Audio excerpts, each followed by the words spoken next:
in this preparing for the worst situation with Demko, you got to ask yourself, does it make any sense to trade Thatcher Demko?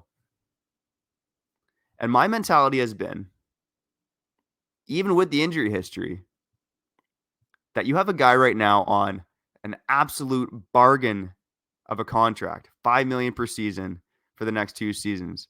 A reminder that Elvis Merzlikins in Columbus, one of the worst goalies in the NHL last season, is making over $5 million. Demko is about, again, we've talked about, he's way above league average, but he's paid like a league average starter. That's a big win for the Vancouver Canucks. And if you trade him, it's going to hurt the depth, right? Like, theoretically, if you're trading Demko, you got to get another body in the door. Like, this team just can't roll with Shilovs and Patera and hope that they can win the Stanley Cup. And we'll talk a bit about one of the other goalies as well. Or maybe a couple of the free agent goalies. But obviously, there's one in particular in Kevin Lankinen who's still floating out there last I checked. And the Canucks, according to reports, have shown interest in bringing him in. But we'll touch on that in a bit. But before we do that, let's talk about Demko's trade value. Unfortunately, why it probably doesn't make sense to trade Demko right now is his value is depressed. How many teams are desperate enough to trade for a goalie with an injury history like Demko? I will say there's probably a few because of how damn good Thatcher Demko is. Like, it's not a direct comparable, but I kind of look at this similar to the Jack Eichel situation, right? Obviously, there's some different dynamics with Eichel. Buffalo didn't want him to get the surgery he wanted. Vegas was willing to do it. But there was this idea that maybe Eichel was damaged goods. He had toiled away on a sad sack team for 7 years prior to getting traded. But when he did get traded, what did he do? He helped the Vegas Golden Knights win the damn Stanley Cup. So this idea that maybe you're not going to get as much for Demko, I think it has some merit, obviously. But I do think there's teams around the NHL that look at a guy like Demko and go, this guy can help us. I mean, unfortunately, I think some of the teams that need goaltending the most are probably in the Canucks division. And that's a bit of a problem, right? I think of the Edmonton Oilers. He ain't going there. The LA Kings, they could use a goalie. I know they just got Kemper, but Demko is on another level. But when we're talking about trade value, you got to look at some recent trades. And I think the one that stands out to me is the Jacob Markstrom deal. The Linus Ullmark one is a comparable as well. But, with both those deals, I think with the Markstrom deal, we'll touch on that one first.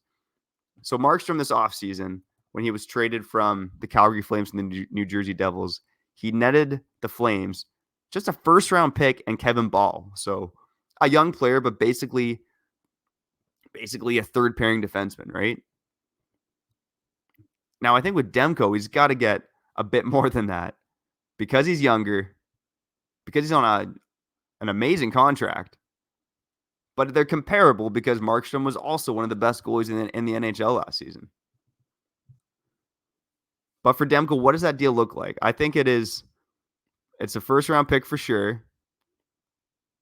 It might even be another young goaltender who can come into the system, and it's a roster player. So I think it's the typical first-round pick, prospect, and roster player, and it's got to be probably someone a bit more than Kevin Ball. Now, where a Demko trade could get interesting is, could Demko net the Canucks that second-pairing right-shot defenseman they're looking for, or even just another top-4 defenseman in general? If you can get a first-round pick and a top-4 defenseman for Demko, it would open things up for you. Now, obviously, the cap is a consideration here as well. Because you usually top-4 defensemen, unless it's a young guy on an entry-level deal, those guys, they get paid a few bucks, right? Likely over $5 million.